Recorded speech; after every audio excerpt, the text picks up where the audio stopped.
네, 창세기를 시작하도록 하겠습니다.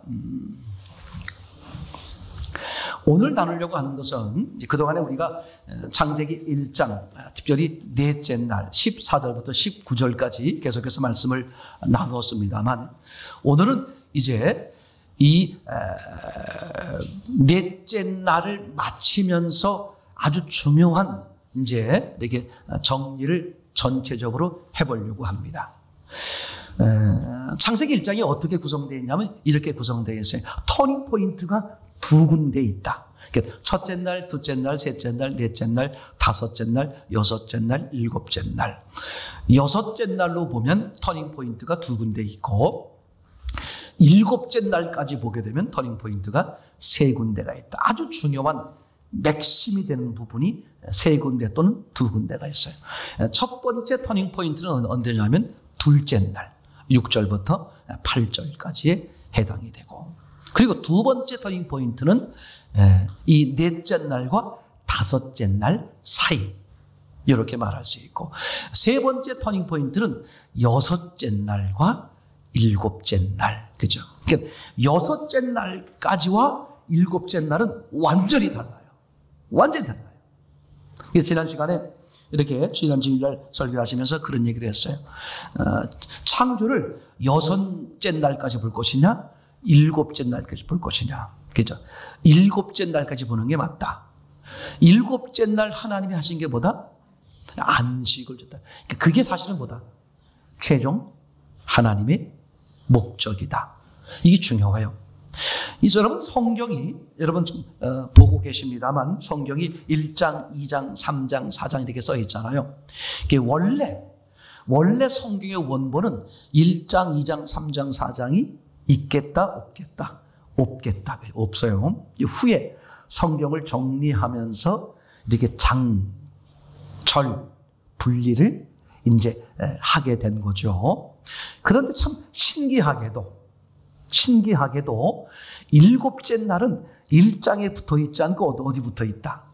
이거 참 신기하다. 참 신기하다. 왜 이게 2장에 붙어 있을까? 그러니까 1장에서 여섯째 날까지 창조한 세계와 완전히 다른 세계를 말해주고 있어요. 그래서 1장이 아니라 2장에 붙여놓은 그런 이제 의미가 되기도 하고, 이건 이제 그때 할 때 나누겠습니다만 참 신비한 거예요. 무슨 얘기냐면, 참 성경 기록 자체도 하나님이 하셨지만, 물론 누굴 통해서? 사람들을 통해서. 근데 이 장절을 구분하는 것조차도, 이게 한참 후의 얘기잖아요. 장절 구분하는 것조차도 누가 간섭하셨다? 하나님이 간섭하셨다. 일곱째 날을 2장에 둠으로써 1장과 구분시키는 아주 확연한 중요점이 튀어나올 뿐만 아니라, 일곱째 날 이야기를 2장 서론에 갖다 붙여놓음으로써 2장이 무슨 이야기를 하려고 하는지를 우리에게 명쾌하게 보여주고 있다. 이게 정말 너무 놀라운 사실이에요. 그냥 이제 우리가 궁금증만 자아시키기 이렇게 위해서 미리 말씀을 드리면, 창세기 1장 1절 태초에 하나님이 천지를 창조하시니라. 천지를 창조하셨다 할 때 천지의 단어는 두 가지 의미를 가지고 있다. 하나는 하늘과 땅을 말할 때도 천지, 또 하나는 온 우주 만물을 말할 때도 천지가 진동한다. 이렇게 온 우주 만물 다 말할 때도 천지. 그래서 똑같은 천지를 가지고도 우리가 이제 문법상 어떻게 기록되어 있는지를 보면서 구분할 수 있게 되겠죠. 그래서 성경 전체는 우주 만물이 됐든 하늘과 땅이 됐든 전부 뭐라고 기록되어 있다? 천지라고 기록되어 있다. 그런데 너무 놀랍게도 요한계시록 20장 11절에 가면 거기 뭐라고 써 있다? 지천. 와! 저는 그래서 성경의 낱말 순서도 어마어마하게 중요하다. 저는 그렇게 보는 거예요. 왜? 하나님이 일부러 단어 자체를 바꾸어 놓으셨어요. 아니, 성경 전체 하늘과 땅을 말할 때도 천지를 사용하셨고 또는 온 우주 만물을 가리킬 때도 천지라고 쓰셨어요. 근데 유독 요한계시록 20장 11절에 가서는 일부러 단어 자체를 천지가 아니라 지천, 땅과 하늘 그렇게 기록해 놓으셨다. 그건 하나님의 뭐가 있겠다? 의도. 단어 하나를 바꿈으로써 뭔가 말하고 싶은 다른 의미가 있는 것이다. 그래서 우리는 어떻게 봐야 된다? 있는 대로. 그래서 요한계시록 20장 11절의 앞뒤 내용을 보니까 이런 거였어요. 일명 백보자 심판. 하나님이 육신을 가지고 있는 인간을 마지막으로 심판하는 장면인데, 이제 그때 인간을 마지막으로 심판하니까 인간이 사라져 버리는 거예요. 즉 육신이 있는 인간이 전부 없어지는 거죠. 천국에 가든 지옥에 가든 이 땅에 뭐가 없어지는 거예요? 사람이 없어지는 거야. 사람이 없어지고 나니까 그 다음에 땅과 하늘이 사라지더라. 순서를 말해줘. 사람이 사라지고 나니까 뭐가 사라지더라? 땅이 사라지고 그 다음에 뭐가 사라지더라? 하늘이 사라지더라. 아니 목사님, 아니 예수님, 아니 뭐 어쨌든 간에 하여튼 하늘 땅이 사라졌다는 거 아니에요? 또는 온 우주 만물이 사라졌다는 거 아니에요? 그러면 천지가 사라졌다 이렇게 하면 되는데 왜 지천이라고 썼을까? 이게 창세기 1장 1절에 창조 순서 때문에 그렇다. 먼저 뭘 만들었다? 공간을 만드시고 두 번째 만든 게 뭐다? 땅이야. 그리고 마지막에 만든 게 뭐다? 사람이다. 그러니까 공간을 만든 이유는 뭐다? 땅 때문이다. 땅을 만든 이유가 뭐다? 사람 때문이다. 근데 사람이 사라지니까 땅이 목적을 상실해버려. 그러니까 사람이 사라지니 뭐가 사라져? 말하지 않아도 땅이 사라지고, 땅이 사라지니까 공간이, 여기서 아주 중요한 원리가 나오는 거예요. 목적적 창조. 그죠? 그러면 사람은 왜 창조했을까? 바로 하나님과 함께하기 위해서. 이게 하나님의 목적이죠. 근데 이 목적을 상실하면 이게 죄란 말이에요. 맞습니까? 하나님을 떠난 게 죄야. 나는 혼돈, 공허, 흑암. 이렇게 하고 인생을 마감하면 하나님이 없는 영원한 세상에서 사는 거야. 그걸 성경은 음부요 지옥이라고 말한다. 아주 간단한 것이죠. 그렇죠? 그러니까 하나님의 목적은 음부요 지옥에 있는 게 아니라 하나님과 함께한 이게 목적이야. 이런 사람이 영원히 살아야 되는데 이 영원히 사는 것을 가리켜 성경은 천국이라고 말하는 거다. 아멘. 그러니까 중요한 건 장소. 신앙의 목적은 장소가 아닙니다. 천국이냐 지옥이냐 장소가 중요한 게 아니라 신앙의 목적은 상태야. 하나님과 함께한 상태냐 하나님이 떨어진 상태냐. 하나님이 함께하면 이 세상에 늘 어때? 맞습니까? 그래서 어린 양이 어디로 인도하시든 우리는 따라간다. 이게 중요한 거야. 창세기에서 요셉이 직접 그런 걸 경험한 적이죠. 형제들에게 팔려서 노예 생활. 거기다가 하나님을 섬기는 삶을 살았음에도 불구하고 억울한 누명을 쓰고 다시는 살아나올 수 없는 왕의 감옥. 왕의 감옥이라는 게 뭐예요? 왕과 최고의 권력을 가진 왕과 뭐 했을 때? 부딪힐 때 역적이지. 그럼 죽는 거야. 그 자리에 들어갔음에도 불구하고 평안을 유지할 수 있었던 이유. 하나님이 나와 함께 하신다. 그는 그 지옥에서 뭘 누린 거야? 천국. 신앙에서 사도 바울은 너무 놀라워요. 그죠? 기뻐하라. 항상 기뻐하라. 항상 기뻐하라. 이걸 어디서 썼어요? 감옥에서. 그러니까 장소가 중요한 게 아니라 뭐가 중요하다? 상태. 아멘. 이게 신앙의 전부란 말이에요. 그죠? 얼마나 간단한 거야. 자, 그래서 이 창세기 1장에 보게 되면, 그죠? 전체 내용이 최초로 공간을 창조하시고 두 번째 땅을 창조하시고 마지막에 사람을 창조했다. 다시 말하면 공간이든 땅이든 이 세상의 온 우주 만물은 누구를 위해 만들었다? 사람을 위해서. 근데 사람은 누구를 위하여? 하나님. 그죠? 하나님 자신을 위하여 사람을 만든 거예요. 그래서 하나님은 자신을 위해 사람 만들었는데 하나님이 가장 좋기 위해서 사람을 만든 거예요. 너무 놀라운 사실이 하나님께 가장 좋은 게 누구에게도 사람에게도 가장 좋은 거더라. 그래서 우리는 하나님께 마음껏 영광을 돌릴 수 있어요. 그리고 하나님의 뜻만 이루어지길 원합니다. 우리는 자신에게 고백할 수 있어. 왜냐하면 하나님께 가장 좋은 것이 내게 가장 좋은 것이기 때문에. 아멘. 자, 이렇게 요한계시록 20장 11절에 가서 거기서는 유일하게 단어가 뭐가 먼저? 땅이 먼저, 그 다음에 하늘이 먼저. 창조 순서 때문에 그렇게 나와 있는 거죠. 그런데 너무 놀랍게도 이 땅과 하늘이라고 기록된 것이 유일하게 한 군데 더 있더라. 그게 창세기 2장 4절이에요. 거기 신기한 거예요. 창세기 2장 4절을 보시면 이렇게 기록되어 있습니다. 함께 읽어볼게요.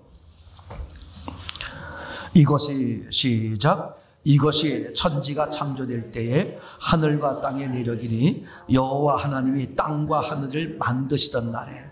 어떻게 써 있어요? 땅과 하늘을 만드시던 날에. 이건 이제 2장은 너무 놀라워요. 1장에 창조한 사람을 2장에서 이제 영의 관점에서 하나님이 세밀하게 다시 말씀하고 싶은 거야. 근데 7째 날을 2장에 붙여놓음으로써, 그러니까 6째 날까지의 창조는 6의 세계를 창조한 거라면 7째 날 안식에 대한 이야기는 어디에 대한 창조예요? 영의 세계, 천국, 영원한 세계에 대한, 그렇게 볼 수 있죠. 그러면서 2장은 무슨 얘기를 하겠다? 이제부터 영의 관점에서 이야기를 하겠다. 그러면서 땅과 하늘. 왜 그랬을까? 여러 가지 의미가 있겠지만 제가 보는 관점으로 봤을 때 우선 요거 한 점만 말씀드리고 그때 가서 말씀드리겠습니다만, 왜 하필이 하늘과 땅을 창조하실 때에 이렇게 말씀하지 않고 뭐가 창세기 1장에 의하면 어떻게 돼요? 하늘을 먼저 창조하고 그다음에 땅을 창조했잖아요. 그럼 2장도 그렇게 기록해야 되는데 2장에 뭐라고 되어 있다고? 4절에 땅과 하늘. 제 관점으로 보면 이래요. 6 우선되게 하신 하나님의 영적인 의도, 계획. 그러니까 1장을 얼마나 정확히 보느냐에 따라서 2장이 들려오고 바르게 볼 수 있다는 얘기죠. 아주 중요합니다. 자, 다시 돌아올게요. 이제 1장 얘기를 그래서 이제 정리를 해보려고 그러는데, 터닝포인트 3개를 평생 잊지 마라. 첫째는 둘째 날이다. 이게 둘째 날이 왜 터닝포인트냐? 이거 보세요. 한번 둘째 날을 빼보고 이야기해 볼게요. 첫째 날, 하나님이 창조로 말하면 공간을 창조하시고 그 다음에 땅을 창조했어요. 그리고 하나님이 그 땅에 어떻게 했습니까? 빛을 비추었어요. 그랬더니 땅이 어떻게 됐더라? 낮과 밤으로 갈려버렸죠. 그렇죠? 제 말 이해되겠죠? 그러니까 낮과 밤으로 갈렸어요. 다시 말하면 그 땅의 밤의 문제, 땅의 흑암의 문제를 온전히 해결하지 못했어요. 그렇죠? 그리고 이제 셋째 날 뭐합니까? 중력을 만들고 그 다음에 최초의 생명, 식물을 만들고, 그리고 넷째 날에 뭐합니까? 땅의 어둠의 문제를 완전히 해결하는 광명체를 만들잖아요. 그러면 둘째 날을 빼버리고, 그죠? 셋째 날 할 걸 언제 하면 돼? 둘째 날. 넷째 날 할 걸 셋째 날 하면 되잖아. 제 말 이해되겠죠? 근데 왜 둘째 날을 집어넣냐 이거죠. 둘째 날은 뭐 했습니까? 아무것도 특별하게 한 것이 없어요. 그냥 물갈만 나눴을 뿐이란 말이죠. 제가 지금 계속 말씀드리는 것은 이런 거예요. 목적을 명확히 아셔야 된다. 하나님이 왜 우주 만물을 창조했을까? 사람을 포함한 왜 우주 만물을 창조했을까? 뭐가 있겠다? 하나님의 목적이 있겠다, 없겠다? 있겠다. 두 번째, 하나님은 영이시잖아요. 영원하신 분이잖아. 그러면 창조 세계는 어때요? 보이는 세계예요. 맞습니까? 그럼 보이지 않는 분이 보이는 세계를 만들어야 될 이유가 뭘까? 이 중요해요. 사람이 생각을 하지 않기 때문에 그러는 거예요. 보이지 않는 하나님, 영원하신 하나님이 보이는 것, 잠깐 있다 없어질 수밖에 없는 이 세상을 왜 만들었을까? 거긴 뭐가 있겠다? 보이지 않는 하나님의 보이지 않는 세계에 대한 의도, 목적이 있겠다 없겠다. 그걸 생각을 안 하셔서 그래요. 그래서 에베소서 1장 4절 이하에 창조하기 전에 이미 하나님은 어떻게 하셨다? 영의 세계, 영의 사람들을 부르시고 정하셨다 그래요. 즉 영의 목적을 가지고 이 영의 목적을 달성하기 위해서 필요하니까 무슨 세계를? 육의 세계를 만드신 것이다. 그런 얘기죠. 그러면 우리는 기록된 육의 세계를 만드는 걸 통해서 뭘 보셔야 된다? 영의 세계를 보는 것이다. 중요해요. 이걸 또 잘못 보면, 그러니까 육의 세계는 목적이 아니고 이건 필요 없는 거니까 육의 세계는 가상이야. 이건 뭐 실제로 그런 게 아니라 뭐 그렇다는 말이지. 영의 세계만 보면 돼. 이건 또 이단이에요. 잘못되는 거예요. 일단 육의 하나님이 창조한 육의 세계를 어떻게 하셔야 돼? 이걸 인정하는 거예요. 실제로 보는 거야. 아담 하와가 첫 번째로 창조된 게 믿어지는 것이고 예수님이 오병이어를 일으킨 게 실제로 믿어지는 것이고 제 말겠죠? 이게 실제야. 이 실제임에도 불구하고 이 속에서 말씀하고 싶은 뭐야? 하나님의 영적 목적, 의도, 그거를 분별해내는 게 중요하겠죠. 그러면 그 영적 의도를 누가 할 수 있어? 영, 하신 분만 알죠. 그래서 성경은 성령이 역사해야만 그 세계가 보이는 거야. 그렇지 않으면 육의 세계, 하나님이 창조했다고 써 있어. 육의 세계는 다 보여요. 누구나 성경을 보면 볼 수 있습니다. 홍해, 갈라졌대.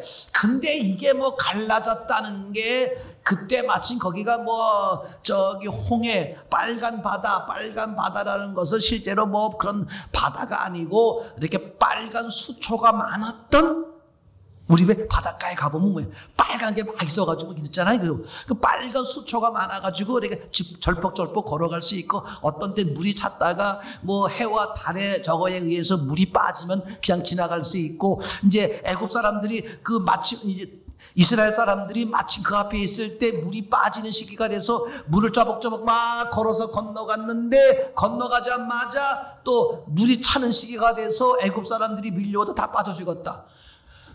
실제로 신학 교수님이 그렇게 말씀하셔서 하신 아주 유명한 사건이 있어요. 또 그렇게 믿는 사람들 많이 있어. 어느 관점으로?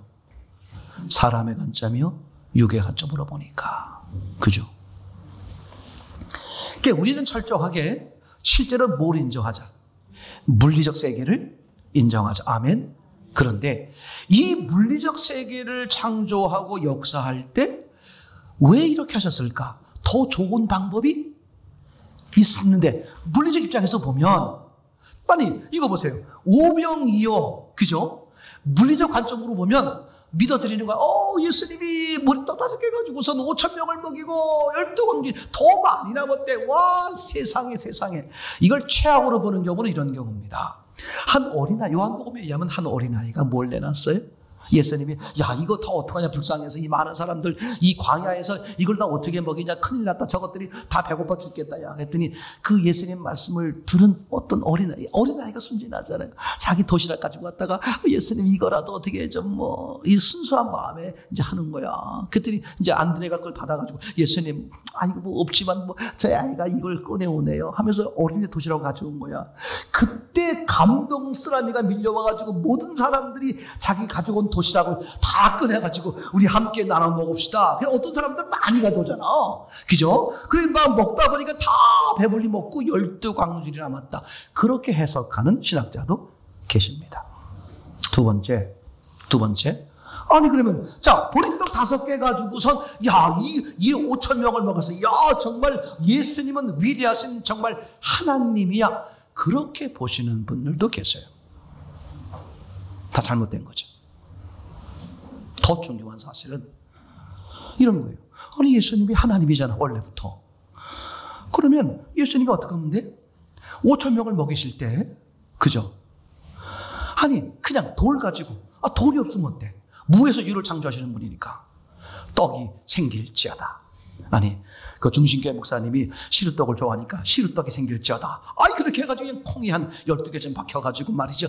그러면 하기만 하면 어떻게 돼? 쫙! 그냥 막 연기가 아니라 뭐라 그러지? 김이 올라오는 막 시루떡이 쫙! 돼지머리 있으면 안 됩니다. 그게 올라와가지고서 자, 먹자 하고 먹었는데 12시루떡이 다 남는 거 있잖아요. 할 수 있잖아. 근데 예수님이 신기해. 야, 뭐 떡 좀 없냐? 없습니다. 예수님이 제자들에게 떡을 찾아요. 야, 떡 좀 없냐? 아유, 이거 무슨 200데나리온 떡이 있다고 한들 뭐 되겠습니까? 야, 좀 그러지 말고 찾아봐. 떡 좀 있나 봐. 예수님의 체면이 안 쓰지. 아니, 제자들이 예수님, 왜 이러세요? 어떻게 하시려고 그래요? 이거라도 좀 가지고 가세요 하고서 제자들이 먼저 떡을 가지고 갔다면 이해가 돼. 제자들은 떡이 없다 그러는데 예수님이 뭐라 그래? 야, 좀 찾아봐. 그랬더니 어린아이가 내놨단 말이야. 아니, 예수님이 폼나게 하려면 어떻게 해야 돼? 아무것도 없이 하면 폼나잖아요. 그죠? 아니, 5개 가지고 해야 돼? 4개 가지고 해야 돼? 3개 가지고, 2개 가지고 아무것도 없이 해봐. 와우, 예수님 진짜 하나님이야. 근데 예수님은 거기서 떡을 찾아요. 그리고 그 집이 그 떡 갖다가 5천 명을 먹여. 그럼 이거 보세요. 하나님이신 예수님의 의도가 다른 데 있다 그런 뜻이지. 맞아요? 이게 아무것도 아닌 게 아닙니다. 그죠?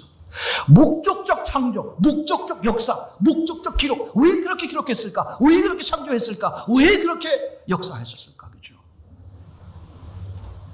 그래서 성경을 대할 때 아주 첫 번째와 끝까지 가장 중요한 단어. Why?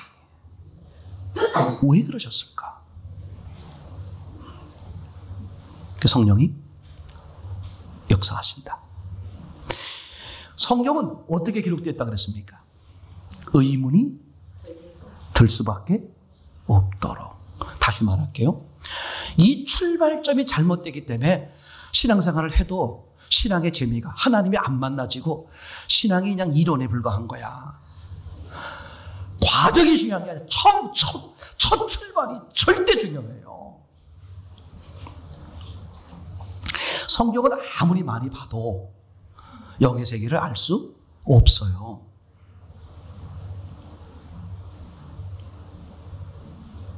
그 불교의 동국대학교에 석좌 교수로 계시는 그분께서 제가 늘 말씀드리지만 EBS에서 성경을 강의하신 분이야.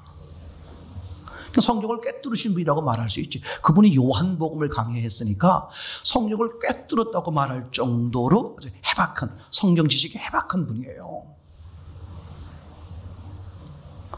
근데 그분은 예수님이 하나님이여 인류를 구원하실 분이 바로 성경이다. 그렇게 보시지 않고 다른 분을 얘기해. 다른 책을 얘기해. 그럼 그분은 성경을 통해서 영의 세계를 봤다 못 봤다? 못 봤다. 인간의 머리요 인간의 눈으로 보는 것은 뭐밖에 안 보여? 육의 세계밖에 안 보여. 맞아. 여기 보니까 그죠? 하나님이 모세를 통해서 여기 홍해를 갈랐네. 6일 동안 창조했구만. 그 지식은 있는데 그 영의 세계가 실제가 안 돼요. 왜 그럴까? 영의 세계는 누가? 영의 역사, 성령의 역사가. 왜 예수님이 보리떡 5,000명을 먹이는데 왜 보리떡 5개가 필요했을까? 그죠? 예수님은 하나님이잖아.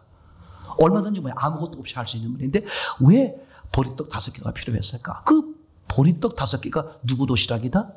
어린아이. 칠병이어는 어른 도시락. 이 아이가, 그죠? 그 광야에서 아이를 생각해 보세요. 뭐가 제일 중요해? 먹는 거야. 이게 자기 목숨이야. 근데 그걸 내놨어. 무슨 뜻이에요? 이 아이처럼 자기 목숨을 내놓는 그 사람을 통해서 하나님이 역사하시겠다. 너무 명확한 거야. 너무 명확한 거야. 그러니까 그 성전에서 헌금하는 장면을 보고 이 여인이 가장 많이 헌금했다. 가난한 여인이 둘 했던, 그죠? 그냥 정확하게 모르겠습니다만 몇천 원을 드린 거야. 근데 그 부자들이 낸 헌금보다 가장 많이 했대. 왜? 딱 써 있잖아. 생활비, 전부. 이 여인에게 몇천 원이 뭐야? 자기 목숨이야. 자기 목숨을. 하나님은 양이 만날 보는 게 아니야. 전부냐? 일부냐? 이거 보세요. 11조가 뭐야? 제가 이제 사모님하고 같이 그 영상을 좀 봤어요. 일한 영상인데 양을 잡았어. 양을 잡는데 막 봉지에 담으려고 막 이렇게 이제 난도질 해가지고 한 20개, 30개 봉지를 만들어 조금. 우리가 하면서 저거 왜 저럴까? 보니까 봉지에 담는 거 보면 저는 이렇게 생각했어. 저기 냉장고 같은 게 별로 잘 안 되잖아요. 봉지 담아서 하루치씩. 저도 그렇게 해봤거든. 이렇게 한 끼 먹을 것을 이렇게 따로따로 담아놓으면 꺼내기 좋잖아. 그렇게 하려고 그러는 거다. 근데 우리 아내는, 사모님은 아니다. 저건 이웃을 나눠주려고 그러는 거다. 그러니까 보자 하고 봉지에 담아가지고 이 바구니에 담아가지고 찔레찔레 부인이 그 동네를 나눠주더라고. 근데 그 고기를 이제 아빠가 난도질 할 때 첫 장면이 딱 해서 우리 한국말로 말하면 고시래. 성경으로 말하면 고르반. 이거 상상 못할 일이야. 그 사람이 그 첫 고기를 떼어서 버렸어. 이게 무슨 뜻이다? 이 고기를 신에게, 자기 신이죠. 자기 신에게 바친다. 그게 11조야. 11조는 10분의 1을 드리는 게 아니라 뭘 드리는 거예요? 이 전체가 뭐다? 하나님의 것이다라는 의미에서 천목, 처다들. 제 말 이해되죠? 10분의 1이 아니라 첫 번째 것을 드린다는 의미가 11조예요. 똑같은 뭘 하더라도, 그죠? 하나님이 원하시는 어떤 의도. 옛날엔 11조라는 것이 농사 짓잖아요.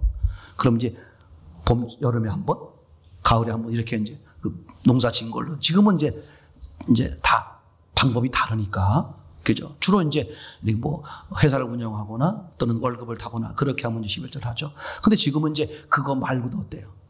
다양한 수입원이 있잖아. 저는 그렇게 생각해. 정확히 하는 게 좋다. 그죠? 월급 외에 다양한 수입원이 있잖아요. 강요는 아닙니다. 근데 하나님이 내 삶에 이 월급에 대한 것만 주인일까? 내 삶에서 얻어지는 이 모든 게 주인일까? 그게 달라요. 그건 누가 시켜서 하는 게 아니라 생각해 보세요. 제가 너무나 뼈저리게 깨달은 게 뭐냐 하면 10분의 1을 드린다고 생각하니까 아까운 거야. 예수님이 주인이 아니지. 이제 가문 갈수록 있잖아요. 이제 세 종류로 나오는 거야, 이제.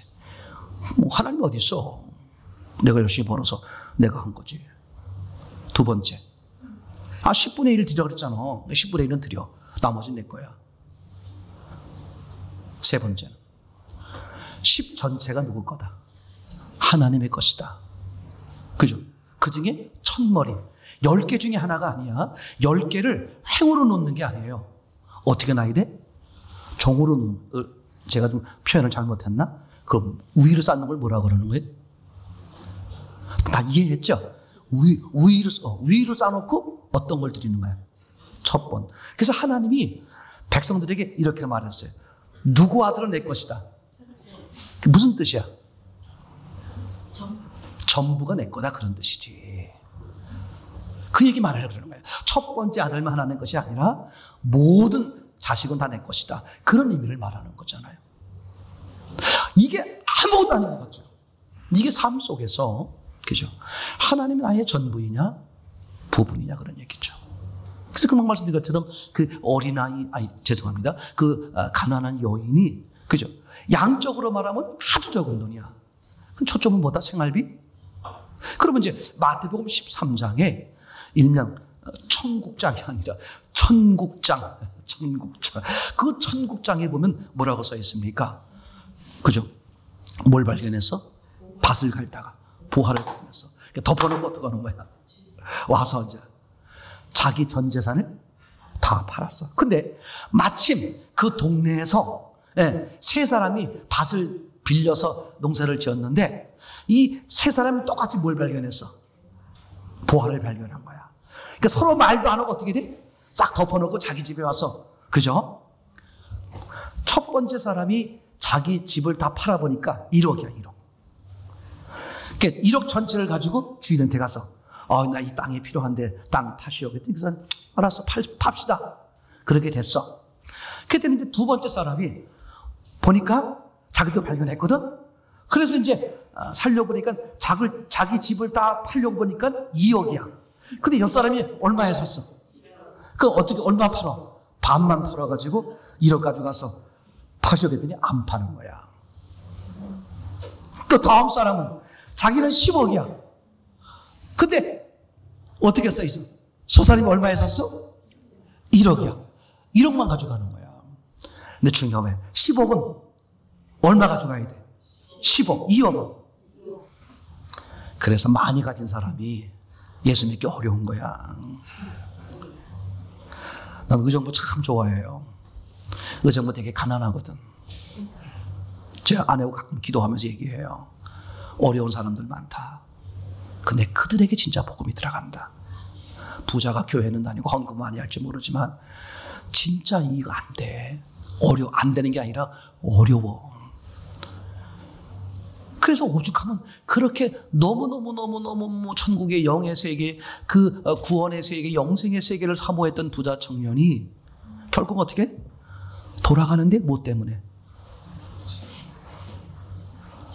자기도 안 된다는 거야. 뭐 때문에? 재물이 많은 것 때문에 자기도 안 된대요. 얼마나 그놈이 처음부터 재물이 적었더라면 그때 좀 옆에 놀아주고 이러지 그랬어.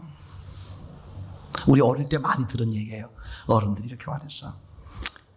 야, 빨리 먹어, 얼른 먹어. 이따 먹을게, 뭐 어떻게? 야, 병 바보야. 그거 싸도야 소용없어. 먹는 것만이 네 거야. 그거 다 들어보셨죠? 네. 근데 지금은 이제 저는 완전히 바뀌었어. 주는 것만이 네 거야. 먹는 거 네 거 안 돼. 뭐 한 거가? 주는 게 네 거야, 진짜. 하나님은 주는 게 네 거래. 하늘의 보화를 쌓는 거. 이 양 드리는 거 10개 중에 하나 드릴게요. 왜 그렇게 바보같이 속는 거야? 전부가 하나님의 것입니다. 그죠? 그런 마음으로 10개 중에 하나든 10개 중에 3개든 11조라는 것은요, 정확히 말하면 금액이 써 있는 게 아니야. 10분의 1을 드리는데 만약에 10분의 2를 드리면 하나님이 잡아갈까? 그죠? 바보 같은 거야. 저는 예전에 이런 해봤어. 그죠? 늘리는 거야. 10분의 1, 10분의 1.1, 10분의 1.2. 그 의미는 다시 말씀드리지만 이거 보세요. 왜? 드리는 것만이, 남에게 준 것만 내 거야. 하나님의 원리가 절대 그래요. 이 모든 출발점이 어디냐? 창세기 1장이란 말이야. 창세기 1장에 보면요, 그 신앙의 시작, 곧 성경의 시작, 하나님의 의도와 목적이 무엇인지가 명쾌하게 정리되어 있어. 즉, 첫 출발점이 얼마나 중요한지 몰라. 그래서 딱 성경을 대할 때 목적의식, 무슨 목적? 저자의 목적. 하나님의 의도가 뭘까? 항상 그걸 염두에 둬야 돼. 누구 의도? 네, 저자의 의도. 독자의 의도를 보는 게 아니라 저자의 의도를 보는 거예요. 하나님이 이런 거잖아요. 그래서 성경을 대할 때 첫 1장을 딱 대하면 첫 의문이 큰 그림으로 딱 이렇게 떠오른다. 아니, 하나님이, 야, 니네가 말하는 거 하나님이 전능하시다면서. 근데 전능하신 분이 이게 말이 되냐? 아니, 뭐가 말이 안 돼? 아니, 전능하다는 것이 왜 일주일 동안, 왜 6일 동안이나 창조해? 하루면 안 돼? 하루 1시간이면 안 돼? 1분이면 안 돼? 1초면 안 돼? 아니, 니네가 믿는 하나님이 전능하시다면서. 근데 왜 6일 동안이나 걸려 창조를 해? 하나님 피곤하시나? 난 이거 하나님 가짜야. 성경 가짜야. 이런 오해를 당연히 받을 만함에도 불구하고 하나님은 전지전능하신데 왜 6일 동안 창조해야만 했을까? 그렇기 때문에 하나님이 없어. 이렇게 보는 사람이 있는가 하면 하나님이 계신 게 확실한데 왜 6일 동안이나 걸렸지? Why? 그럼 하나님 말씀해 주셔. 야, 나 때문이 아니고 누구 때문이다? 너 때문이다. 다시 말하면 이 물리적 창조 속에 뭐가 들었다는 거야? 너에게 알려주고 싶은 영적 의도, 하나님의 의도가 있다. 그죠? 그러면서 실제로 첫째 날, 둘째 날, 셋째 날을 보다 보니까 단순히 물리적 창조 이야기가 아니라 뭐가 들어있더라? 이 물리적 창조를 통해서 하나님이 내게 말씀하고 싶은 의도가 있더라. 이런 거죠 있잖아요. 아니, 창세기 1장 2절. 하나님이 창조한 땅이 혼돈, 공허, 흑암. 말이 안 돼. 하나님은 전지전능하신 분인데. 아니, 전능한 분이 땅을 창조했는데 땅의 상태가 어떻다? 혼돈, 공허, 흑암이 일단 뭔지는 모른다고 할지라도 어떤 생각이 들어? 좋아 보인다, 안 좋아 보인다? 안 좋아 보인다. 그리고 유심히 봤더니 하나님이 창조할 때마다 보시기에 좋았더라 했는데 이걸 땅을 창조하고 나서는 뭐라고 써 있어? 보시기에 좋았다는 말이 없어. 그럼 하나님이 계시다는 걸 전제한다면 하나님이 의도적으로 보시기에 좋지 않게 창조했구나. 그렇게 하신 의도가 뭘까? Why? 그러면 성령께서 기다렸다는 듯이 그래, 그건 말이야. 이렇게 해서 뭐가 돼? 예, 교제가 시작. 놀라워요.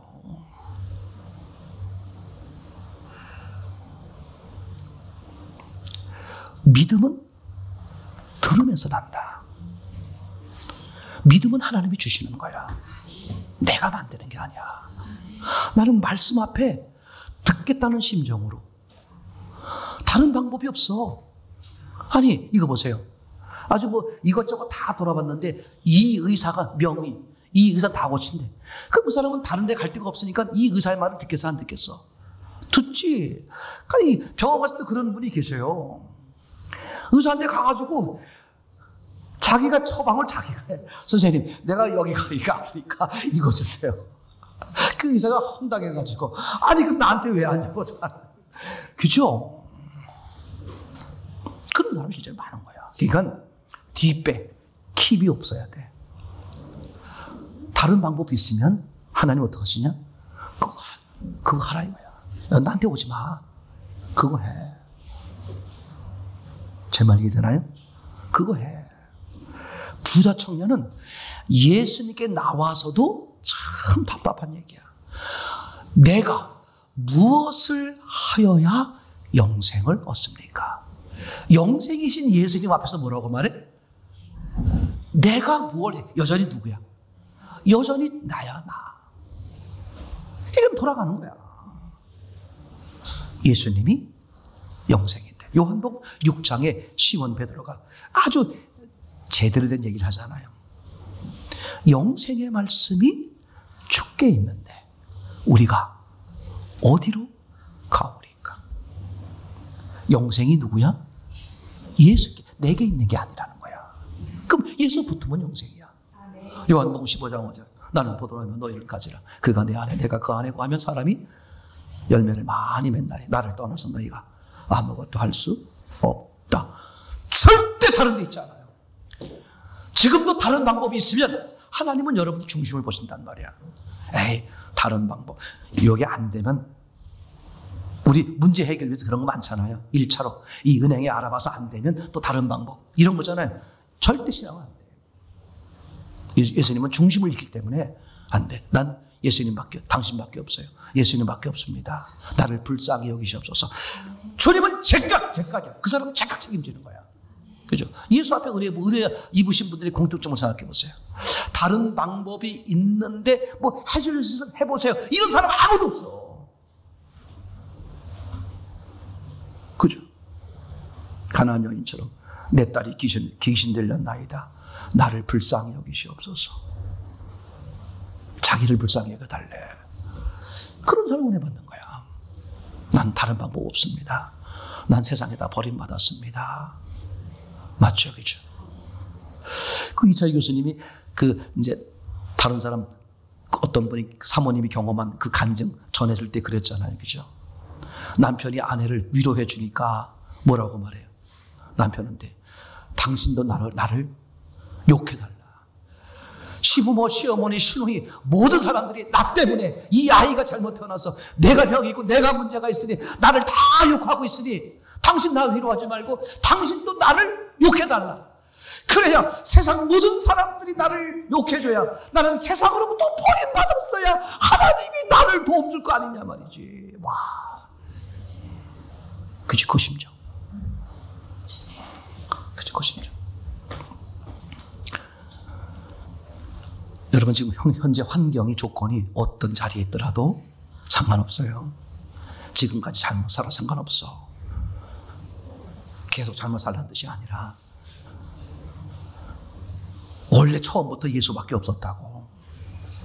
우린 다른 것이 있는 줄 알고 내가 살았는 줄 알고 내가 뭐 할 수 있는데 잠깐 실수나 실패한 것으로 알고 착각에 빠져서 지금까지 시간 보낸 거지. 예수밖에 없다. 아멘. 누구밖에 없다? 제가 표현하고 싶은 게 이거예요. 그죠? 붙으면 살고. 옛날에 이승만 대통령이 그랬는데 뭉치면 삽니다 뭐 그랬다는데 그게 아니라 예수님과 붙으면 살고 떨어지면 한번 해봐. 어린아이처럼. 자, 한번 해봅시다. 네. 오케이, 고마워요. 네, 원래 떨어져 있었는데 그죠? 붙으면 살고 떨어지면 죽습니다. 예수님이 이런 말씀은 안 했지만 목소리를 크게 할수록 예수님이 1, 2, 3등으로 정할 것 같은 제 생각이 드는데, 자, 목소리 크게 자신 있게 진짜 고백하는 마음으로 붙으면 살고 떨어지면 죽는다. 제 귀에는 장로님 소리만 크게 들리는 것 같은데 여러분 한번 크게. 자, 시작. 붙으면 살고 떨어지면